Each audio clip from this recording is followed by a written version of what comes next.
Magandang gabi po sa ating lahat. Tayo po ngayon ay nasa panahon ng ating midweek service at ang ating pong pagbubulay-bulayan sa araw na ito ay matatagpuan sa Aklat ng Deuteronomio, Kabanatang 11, mga talatang 26 hanggang 28. Sa araw na ito ay bibigyan ko kayo ng pamimilian, pagpapala o sumpa. Pagpapala kapag sinunod ninyo ang kanyang mga utos, ngunit sumpa kapag sumamba kayo sa ibang Diyos sa halip na sumunod sa kanyang mga utos. Sabi nga, obey God and you will be blessed. Disobey and you will be cursed. Tayo po'y manalangin. Dakilang Diyos, salamat po sa pagkakataon na ito na makapagbahagi muli ng iyong mensahe, Panginoon.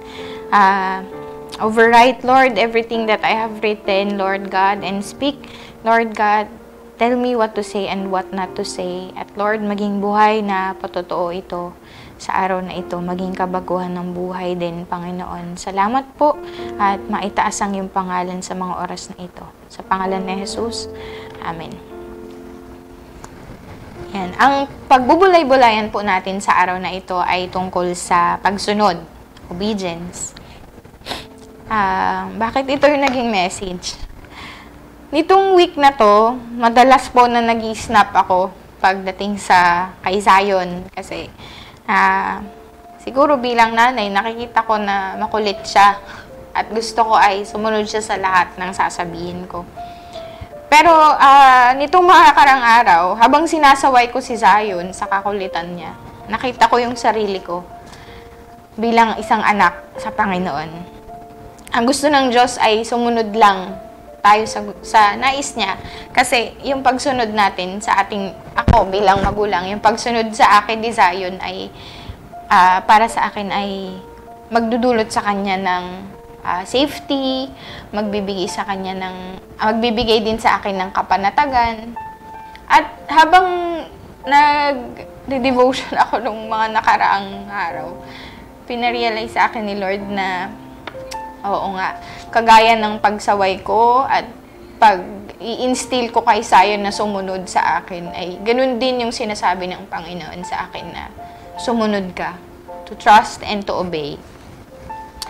Obedience, yun. Sa Bible, ang definition, ang obedience, ang word na obedience ay maraming beses din na sinabi. At merong Greek word na sinabi na ang pagkamasunurin ay isang idea na ang pagpapasakop o pagpapasailalim ng isang tao or pag-submit niya sa isang higher authority. At sa atin bilang Kristiyano, ito ay sa Panginoon nating Diyos. Sa mga anak, ito ay sa mga magulang or maaaring sa authority, sa government. Ayan, ang pagsunod ay implied. Yun. Ang definition naman ng Bible pagdating sa obedience ay pakikinig ng salita o pagbabasa ng salita at pagsunod sa bawat nakasulat dito. 'Di ba? Sabi niya nga sa Joshua 1:9, dili-dilihin mo ang aklat na iyon at sundin ang bawat nakasulat dito, sa gayon ay giginhawa ang iyong buhay. Bibigyan ko po kayo ng 8 reason kung bakit ang pagsunod sa Diyos ay napakahalaga. 8 rason. Una, Jesus calls us to obey. Diba? Nung tinawag si Pedro ni Lord, ni Jesus, ang unang pinagawa sa kanila is ihagis mo yung lambat. So, kung ikaw si Pedro, diba, yung alam mo, isa kang mangingisda at alam mong sa ulado mo yung dagat. Kung ang isang stranger ay magsasabi sa'yo, na ihagis mo yung lambat mo sa dako roon at walang kasiguraduhan, diba? Minsan yung pride natin naghihinder din sa atin sa pagsunod. Pero nung tinawag ni Jesus si Pedro, nung bago siya maging disciple, ay sumunod siya kay Jesus sa pamamagitan ng paghagis ng lambat. At anong yung naging kapalit, diba? Marami silang naging huli nung panahon na iyon. Si Jesus ay natagpuan natin na perfect model ng pagsunod. Diba? Yung pagsunod sa kalooban ng Ama, kahit it cost Him His life. Bilang kanyang mga alagad, sinusunod natin ang halimbawa ni Jesus, gayon din sa kanyang mga utos. Ang pagiging masunurin din ay katunayan ng pag-ibig natin sa Kanya. Sabi nga sa John 14:15, sabi niya, kung iniibig ninyo ako, ay tutuparin ninyo ang aking mga utos. Pangalawa po, obedience is an act of worship. Ang pagsunod ay hakbang ng pagsamba. Pag sinabing worship, hindi lang ito yung pag-awit natin pag Sunday or pag pananalangin tuwing Sunday. Ang pagsunod sa gusto at sa bawat nakasulat sa Bible na nababasa natin ay isang uri ng pagsamba. Di ba nga, kung kanino mo binibigay ang iyong sarili, yun yung master mo. So, kung saan mo ginagamit yung katawan mo, yung earthly na body natin, yun yung ating master. And submitting to God and obeying His command is an act of worship. Sabi nga, offer yourselves as living sacrifices, holy and acceptable to God, sabi sa Romans. Bagamat ang Biblia ay nagbigay ng malakas na diin ng pagsunod, mahalaga din na tandaan nating mananampalataya na yung pagsunod sa Diyos ay bunga dapat ng ating kaligtasan at hindi iyon yung dahilan kung bakit ka maliligtas. Kasi yung nature natin talaga, we are sinful. Pero ang pagsunod sa Diyos ay dapat maging bunga at hindi maging kasi 'di ba po parang nagiging pananaw natin na kailangan kong sumunod para maligtas. Hindi. Dapat po kabaligtaran kundi naligtas ka, kaya kailangan mong sumunod sa Panginoon. Bunga yung pagsunod mo ng iyong kaligtasan. Ang tunay na Kristiyano, yung pagkamasunurin ay dumadalo yan sa heart natin.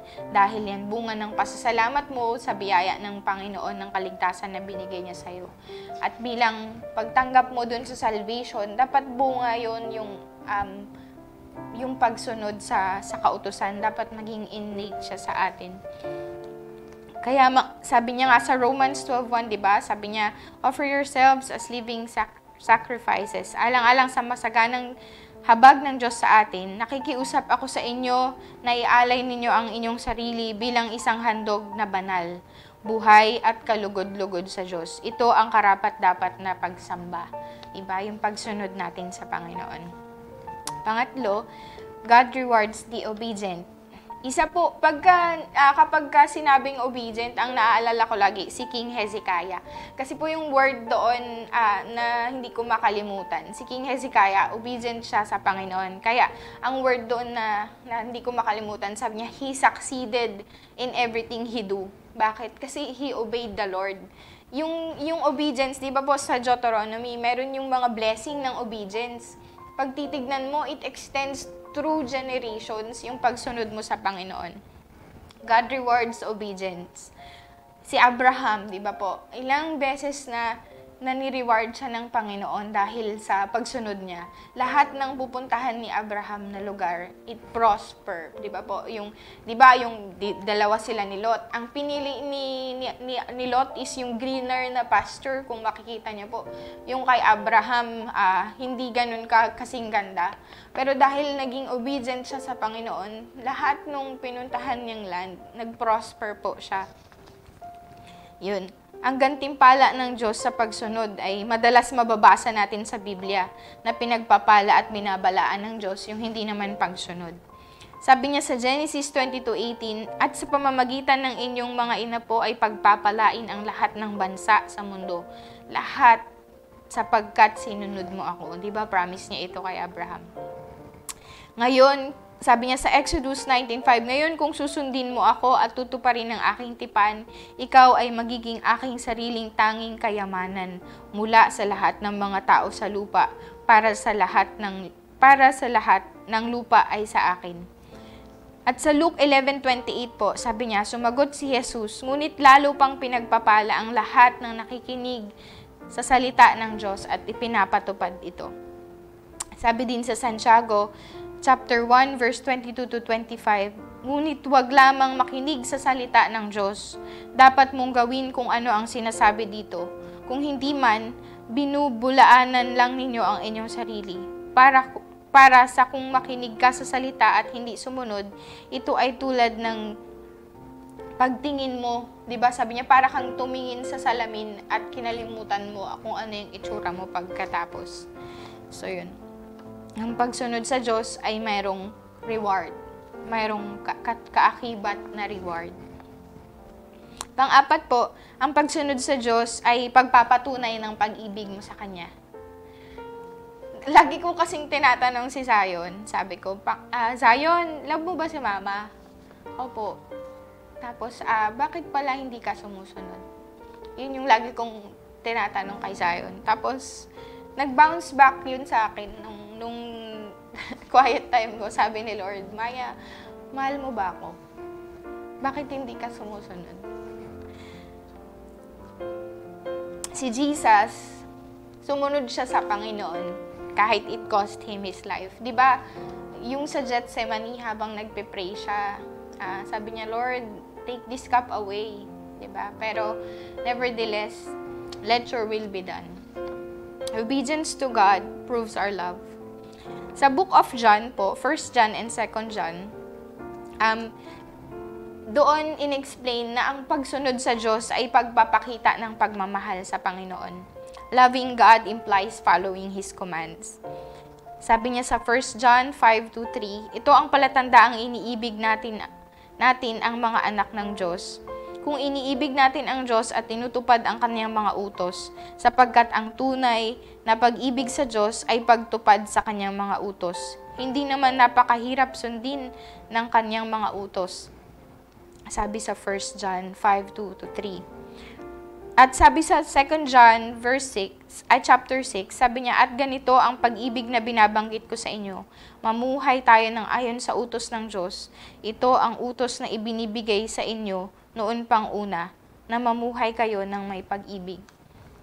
'Di ba? Yung pagsunod sa Panginoon, dapat hindi siya maging kabigatan sa atin. Kasi kapag mahal mo yung isang bagay, 'di ba? Gagawin mo or isinasabit mo yung sarili mo sa pagsunod sa Kanya. Lalong higit yung pagmamahal natin sa Panginoon. Yung pagsunod natin sa Diyos ay pagpapatunay na minamahal natin siya. Dapat hindi yun maging burden. Naalala ko yung story na naman ni Zacchaeus, di ba? Nung dumating si Jesus dun sa bahay nila and yung salvation, diba, sabi niya, salvation has come into this house, into this home. Sa sobrang saya ni Zacchaeus, sabi niya, Panginoon, lahat ng kinuha ko ay ibabalik ko ng 7 beses pa. Diba, yung parang, yung out of his love, sumunod siya doon sa Panginoon na ibigay yung wealth niya at anuman yung mga na-investal niyang fund ay binalik niya. Yun, out of his love and for God, and yung dahil dun sa salvation na natanggap niya and his gratefulness, di ba? Nagbago si Zacchaeus. Obedience to God proves your love. Number 5, obedience to God demonstrate our faith. When we obey God, we show our trust and faith in Him. Di ba? Si Abraham, nung panahon na pina-offer sa kanya si Isaac, di ba? Hindi siya nagdalawang isip. Kasi, yung faith niya kay Lord, alam niya na mabuti ang Panginoon. Alam niya na si Lord yung nagbigay kay Isaac. Diba? And his faith led him to obey God na i-offer si Isaac. Ganon din yung yung story ng widow, diba, sa Zarephath, yung bumaba si Elijah, diba? Last na drop, diba? Last na drop ng oil, at yung last na takal na ng arena yung nandoon. Pero dahil sinabi ni Elijah na sinugo siya ng Panginoon doon sa woman ng Zarephath, sabi niya, isinalang niya yung huling patak at huling sa loob ng kanilang arena para pakainin yung man of God in obedience. Dahil I believe that yung woman dun sa Zarephath has faith na si Yahweh hindi siya papabayaan at ang kanyang anak. Nakatitiyak tayong nakikilala natin ang Diyos kung sinusunod natin ang kanyang utos at nagsasabing nakikilala ko siya, ngunit hindi naman sumusunod sa kanyang mga utos. Ang nagsasabing nakikilala ko siya, ngunit hindi naman sumusunod sa kanyang utos ay sinungaling at wala sa kanya ang katotohanan. Ngunit ang tumutupad sa salita ng Diyos ay umiibig ng wagas sa Diyos. Sa ganito, nalalaman natin na tayo'y talagang sa kanya. Ang sino mang nagsasabing nananatili siya sa Diyos ay dapat mamuhay ng tulad ng pamumuhay ni Jesucristo. Sabi po sa 1 John 2 verse 3-6. Ika-6 po, obedience is better than sacrifice.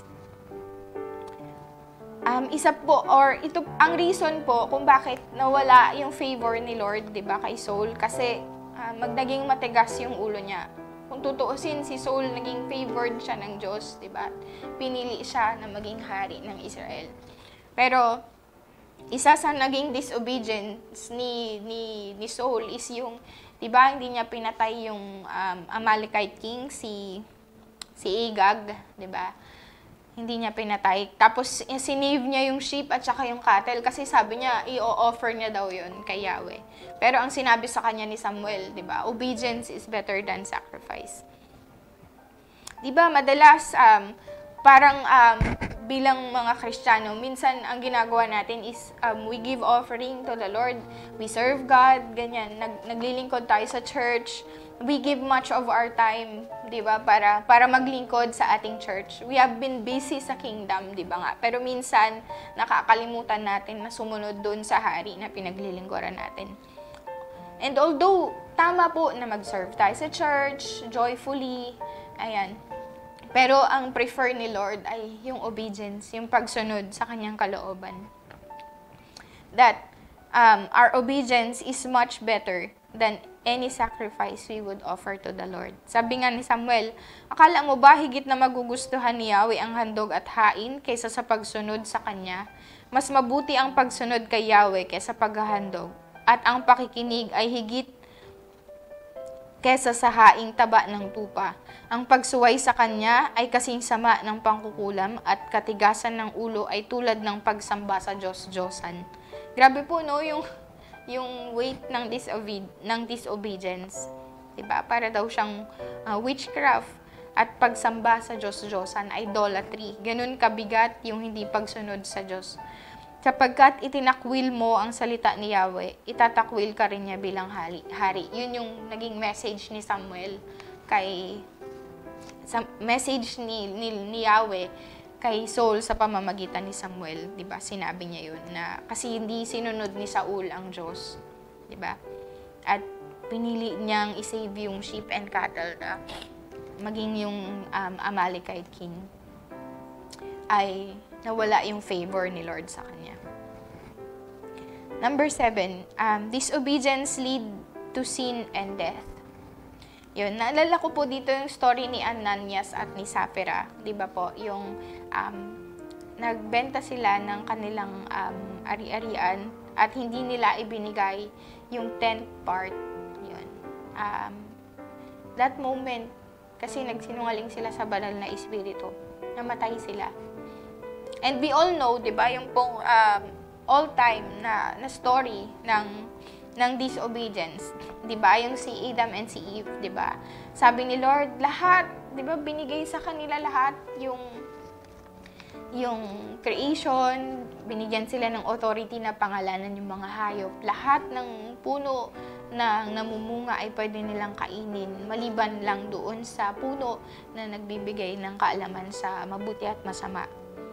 And yet, 'di ba? Si Eve ay nag-disobey. Gayon din si Adam. And, di ba, sabi, pero, just as disobedience lead to sin and death, yung obedience naman, it brings life, di ba? Sabi niya nga sa Corinthians, sapagkat kung papaanong namatay ang lahat dahil sa kanilang kaugnayan kay Adan, gayon din naman mabubuhay ang lahat dahil sa kanilang kaugnayan kay Kristo. Sapagkat kung naging makasalanan ang marami dahil sa pagsuway ng isang tao, marami rin naman ang napapawalang sala dahil sa pagsunod ng isang tao. Di ba po? Sa Romans, dun talaga din sinabi na kung paanong nahiwalay tayo sa umbrella ng Diyos sa pamamagitan ng kasalanan, di ba? Dahil sa decision ni Adam. Ganun din naman, naging blessed tayo and we had our salvation dahil kay Jesus Christ. So yun, disobedience lead to sin and death. Christ's obedience brought us back to the Father. Yun. At number 8 po, through obedience, we experience the blessing of holy living. So yun, only Jesus Christ is perfect, di ba? Sabi niya nga. Pero habang sumusunod tayo sa Panginoon, we grow in faith, we grow with faith. Di ba po? Sabi niya, binabago mo ako araw-araw. Binabago mo ako araw-araw. Yung pagsunod mo sa Panginoon, it brings you closer. At every day, as you indulge in His presence, as we pray, as we read His Word, little by little, hindi natin namamalayan, binabago pala tayo ng Panginoon. Yung mga, kung papaanong, di ba, kinakayas yung isang kahoy para maging makinis. Ganon din, inaalis ni Lord yung mga imperfections natin sa pagsunod natin sa Panginoon sa araw-araw. Unting-unting inaalis ni Lord yung mga thorns, sabi nga, na nasa atin hanggang from glory to glory. And yung Christian living and growth, lifetime, ano po yan lifetime commitment, lifetime journey. Pero one thing is sure, kapag lumakad tayo sa presensya ng Diyos at minabago niya tayo, diba? Unti-unti, hindi naman tayo kasi, diba, sabi ni Lord, apart from me, you can do nothing, diba? Wala kang pwedeng gawin, diba? So, parang remain in me and my words remain in you. Kasi, kapag ang isang branch ay hindi naka-attach dun sa vine, mamamatay ka. And same thing, kapag hindi ka naka-attach sa Panginoon, hindi mo kayang sumunod. Kasi mas malakas, sabi nga, 'di ba, sa Romans, mas malakas yung hatak ng flesh, 'di ba? Pero every day as we go and walk through with our Lord, unti-unti binabago ng Panginoon yung mga imperfections natin. The more we grow in obedience and holiness, the more we grow in Christ. Ayun. Sabi nga, sabi doon sa Psalms, mapalad ang mga taong malinis ang pamumuhay. Kautusan ni Yahweh ay sinusunod sa araw-araw. Mapalad ang sumusunod sa kanyang patakaran, buong pusong maghahanap ng kanyang kalooban. Ang gawain ay matuwid, namumuhay bilang ganap sa kanyang kalooban, at doon sila ay lumalakad. Ibinigay mo nga sa amin ang inyong mga utos upang buong pagsisikap ito'y na aming masunod. Gayon, ako umaasang magiging tapat, susundin ang iyong utos, susundin ng buong ingat. Kahihiyan ay hindi ko matitikman kailanpaman kung ako ay susunod ng tapat sa iyong kautusan. Ang matuwid mong tuntunin habang aking tinatarok, buong pusong magpupuri, pupurihin kitang lubos. Ang lahat ng iyong utos ay sisikapin kong sundin. Huwag mo akong iiwan at huwag mo akong lilisanin. Ito po ay makikita sa Awit, Kabanatang 119, Kabanatang 1 hanggang 8. Sabi nga sa 2 Corinthians 7 verse 1, mga minamahal, yamang ipinangako sa atin ang mga bagay na ito, alisin na natin sa ating sarili ang lahat ng nagpaparumi sa ating katawan at maging sa ating espiritu. Sikapin nating mamuhay ng may ganap na kabanalan at paggalang sa Panginoon. Kung meron mang dalawang mahalagang bagay or salita sa atin bilang Kristiyano, iyon ay yung word na trust and obey. Parang madaling pakinggan, subalit ito ay nagiging hamon sa ating mga Kristiyano sa pang-araw-araw. Every day is really a battle. Minsan kapag nalalagay tayo sa mga dead situations or dead end, lumalapit na si Satan, ang bilis niya, di ba? Sabi niya nga si Satan para siyang roaring lion, di ba? Na naghahanap ng mapapounce, yun. Lumalapit ang kaaway sa ating isipan at nag-aalok na kumapit tayo sa patalim. Ibig sabihin, wag tayo gumawa tayo ng labag sa kalooban ng Diyos, di ba? Huwag mong sundin yan. Di ba? Parang yung ahas, sabi niya, hindi totoong mamamatay kayo. Sabi niya, magiging kagaya kayo ng Diyos. Si Satan, maraming lies yan. So, be on guard.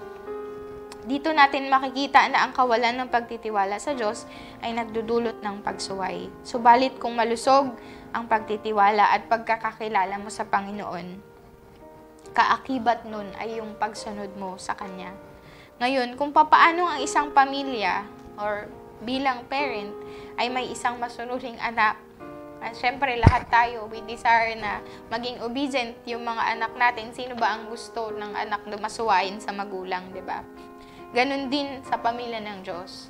Gusto din ng Panginoon ng mga obedient na children, syempre. Mayroong mga obedient na Christians at meron ding disobedient na Christian. Saan ka sa dalawang ito? Ang talatang nabanggit ko kanina ay nagsasabing, magtrabaho tayo patungo sa ganap na kabanalan. Hindi siya kaya ng isang araw lang. Hindi tayo natuto ng isang araw lang. Hindi tayo natuto sa magdamag. Ito ay isang panghabang buhay na proseso na hinahabol natin sa pamamagitan ng paggawa ng araw-araw na layunin, di ba? Every day is a battle. Ito ang diwa ng masaya at ganap na buhay Kristiyano, ang maging masunurin sa Diyos at ang magtiwala sa Kanyang kabutihan. At kung meron mang bahagi sa ating buhay espiritual na dapat na paunlarin sa panahon ngayon, ito ay walang iba kundi yung dalawa, yung pagtitiwala at ang pagsunod sa Panginoon. Sa pangalan ng Ama, ng Anak at ng Banal na Espiritu. Tayo pong lahat ay manalangin. Dakilang Diyos, salamat po sa pagpapaalala sa amin muli ng iyong mga kautusan, ng kabutihan, ng kagandahan ng pagsunod sa iyo, Panginoon. Lord, hayaan mo na ang Banal na Espiritu yung patuloy na mag-remind sa amin sa pang-araw-araw kung alin yung landas na dapat naming tahakin. Panginoon, bigyan mo kami ng kauhawan sa iyong mga salita, kauhawan sa iyong presensya sa pang-araw-araw. Sapagkat sa paraang ito, Panginoon, mas lalo ka naming makikilala at mas lalo ka naming mamahalin at mas lalo kaming susunod sa iyo. Dakila ka, O Diyos. Salamat po muli sa mga oras na ito at sa iyong kapurihan at pasasalamat sa pangalan ni Jesus. Amen at amen. Po, magandang gabi po sa ating lahat.